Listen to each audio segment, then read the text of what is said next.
Fiscal policy বা রাজস্ব পদ্ধতি প্রকৃতপক্ষে সরকারের আয় ব্যয় ও ঋণ সংক্রান্ত নীতিকে রাজস্ব নীতি বা রাজস্ব পদ্ধতি বলা হয়, যাকে ইংরেজিতে বলা হয় ফিসক্যাল পলিসি। ফিসক্যাল পলিসির পদ্ধতি প্রধানত চারটি প্রক্রিয়া বা নীতি দ্বারা এটি গ্রহণ করা যায়, যথা প্রথমেই আসে কর ব্যবস্থা বা policy of taxation of government of India. করের পরিমাণ বাড়িয়ে সরকার জনসাধারণের ব্যয়যোগ্য আয়ের পরিমাণ কমিয়ে বেসরকারি ব্যয়ের পরিমাণ কম করা যেতে পারে। বেসরকারি ব্যয়ের পরিমাণ কম করা হলে দেশের মোট ব্যয়ের পরিমাণও কমে যায় এবং দেশের মূল্য স্তরও কমতে থাকে। ভারত সরকার প্রত্যক্ষ ও পরোক্ষ কর ব্যবস্থার উপর নির্ভর করে দেশের মূল্য স্তর নিয়ন্ত্রণ করে। প্রত্যক্ষ কর হয় প্রগতিশীল এবং বেশিরভাগ পরোক্ষ কর অধগতিশীল ধরনের। দ্বিতীয়ত, সরকারি ব্যয় public expenditure policy of government of India. সরকারি ব্যয়ের পরিমাণ কমিয়ে মুদ্রাস্ফীতি নিয়ন্ত্রণ করা সম্ভব, কারণ দেশের মোট ব্যয়ের একটি বিরাট অংশ হল সরকারি ব্যয়। ভারত সরকার অর্থনৈতিক ক্ষেত্রে সরাসরি কার্যকলাপ করায় সরকারি ব্যয়ের পরিমাণও বাড়ছে, কারণ ভারতের জনসংখ্যা খুব বেশি, ফলে সরকারি ব্যয়ের পরিমাণ কমানো প্রয়োজন।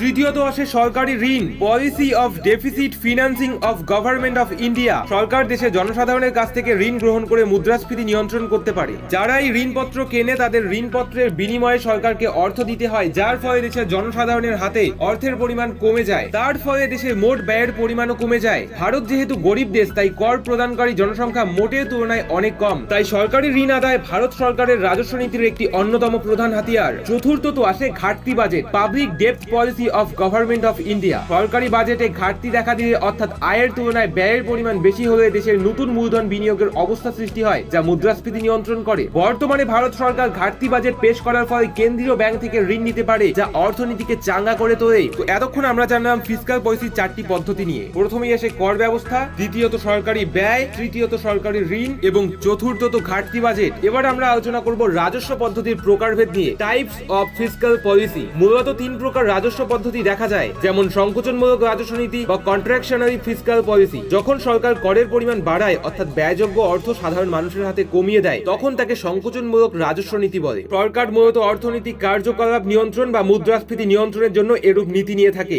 রাজস্ব পদ্ধতির দ্বিতীয় প্রকারটি হলো বিস্তৃতিমূলক রাজস্ব নীতি বা এক্সপেনশনারি ফিসক্যাল পলিসি। সরকার যখন করের পরিমাণ কমিয়ে ব্যয়যোগ্য আয়ের পরিমাণ বাড়ায়, তখন তাকে বিস্তৃতিমূলক রাজস্ব নীতি বলে। এই নীতির মূল উদ্দেশ্য হলো দ্রব্য ও সেবার চাহিদা ঊর্ধ্বমুখী করে তোলা এবং একই সাথে বেকারত্ব কমানো। তৃতীয় প্রকারটি হলো পরিকল্পনামূলক রাজস্ব নীতি বা ডিসক্রিশনারি ফিসক্যাল পলিসি। এই ধরনের রাজস্ব নীতিগুলি হলো সেই সব রাজস্ব নীতি যেগুলি প্রতি বছরে আর্থিক পরিকল্পনা করে পরিবর্তন করা হয়। মূলত আর্থিক বাজেট, সুনির্দিষ্ট করের হারের পরিবর্তন, এগুলি দ্বারা এই রাজস্ব নীতি গ্রহণ করা হয়। রাজস্ব নীতি বা ফিসক্যাল পলিসির মূল উদ্দেশ্য, অ্যাডভান্টেজ অর অবজেক্টিভ। প্রথমেই আসে বেকারত্বের পরিমাণ হ্রাস বা আনএমপ্লয়মেন্ট রিডাকশন। যখন বেকারত্বের হার, তখন সরকার বিস্তৃতিমূলক রাজস্ব পদ্ধতি গ্রহণ করতে পারে। কর ব্যবস্থায় পরিবর্তন এবং সরকারি ব্যয়ের হ্রাস বৃদ্ধি ঘটিয়ে সরকার দ্রব্য ও সেবার চাহিদা বাড়াতে পারে এবং বিনিয়োগের পরিমাণ বাড়লে বেসরকারি ক্ষেত্রগুলি উৎপাদন বৃদ্ধি করে এবং কর্মসংস্থানের সুযোগ সৃষ্টি হয়। দ্বিতীয় উদ্দেশ্য হলো বাজেটে ঘাটতি হ্রাস বা বাজেট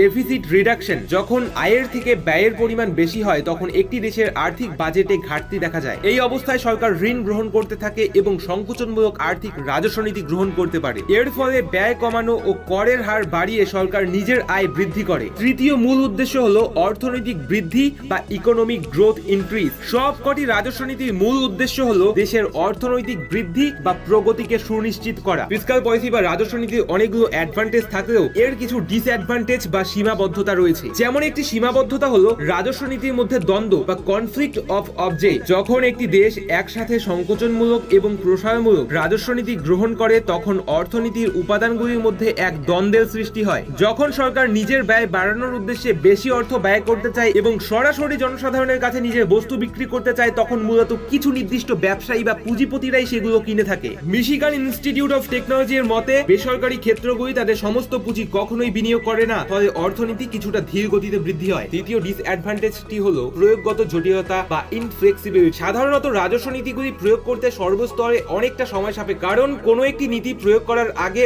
অনেকগুলি আইনগত জটিলতার সম্মুখীন হতে হয়। ন্যাশনাল ব্যুরো অফ রিসার্চের মতে, একটি নীতি 2007 সালের ডিসেম্বরে ঘোষণা হলে সেটি অর্থনীতিতে কার্যকারিতা করতে 2008 সালের ফেব্রুয়ারি মাস হয়ে যায়।